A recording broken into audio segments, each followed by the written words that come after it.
어젯밤 숙소에서 잠들 때까지만 해도 저조한 몸 컨디션 때문에 오늘 과연 제대로 걸을 수 있을지 걱정했는데 아침에 막상 일어나 보니 의외로 많이 회복되어 있었다.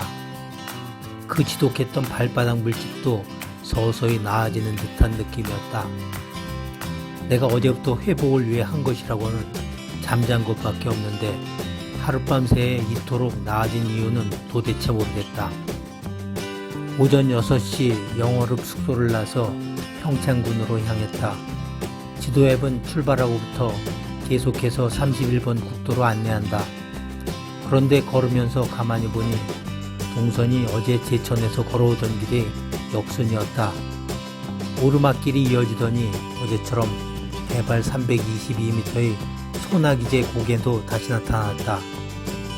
길은 서강의 지류인 문곡천과 만나는 영월 삼거리에서 우회전하면서부터 비로소 평창을 향해 방향이 바뀌었다.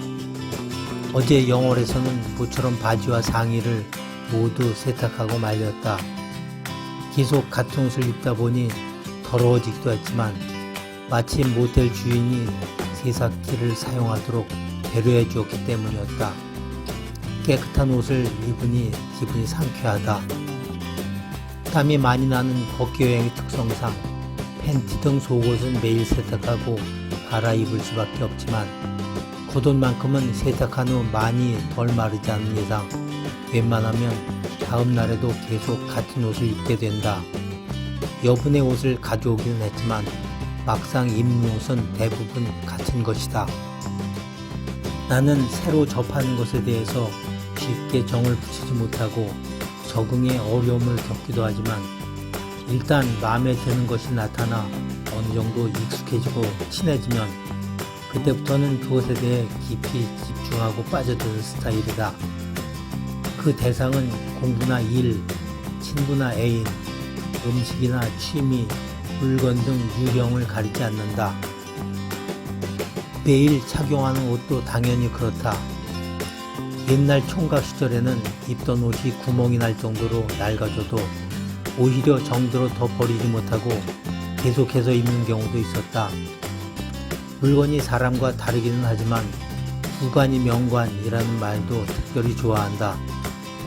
그러다 보니 때로는 남들로부터 융통성이 부족하다는 평을 듣기도 한다. 그리고 나름 장단점이 있기는 하지만 그래야만 내 마음이 편하니 어쩔 수가 없다. 그게 내 삶의 스타일이기도 하다. 북면 연덕교차로 앞을 지나는데 지도 앱이 갑자기 우측으로 벗어나 산길로 들어서라고 안내한다.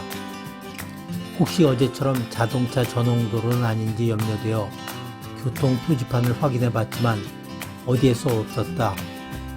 걷기 대신 자전거로 지정해 봐도 마찬가지였다. 나는 잠시 고민 끝에 지도 앱을 따르기로 하고 산길로 들어섰다. 올라가 보니 전 국도가 만들어지기 전에 있던 구도로가 나타났는데 도면에는 자전거 우선도로라고 계속해서 쓰여져 있었다. 신도로를 개통하면서 구도로를 자전거 우선도로로 바꿨다는 것을 바로 알 수 있었다. 자전거 우선도로가 있으니 당연히 거기로 가라고 안내했던 것이다. 덕분에 궁금증이 자연스럽게 풀렸다.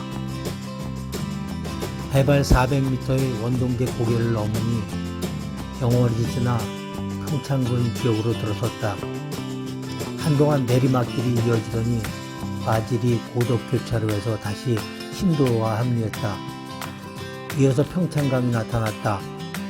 다리를 통해 강을 건너고 응암터널을 지났는데 또다시 강이 나타났다. 평창강이 뱀처럼 좌우로 구불구불 흐르다 보니 그렇게 된 것이었다. 그 후에도 강을 3번이나 더 건너고 나서야 드디어 평창읍 시내가 나타났다. 평창 군청에 도착하여 인증샷을 촬영했다. 인근 식당에서 한식 뷔페를 먹은 후 숙소에 입실하니 오후 2시 30분이었다.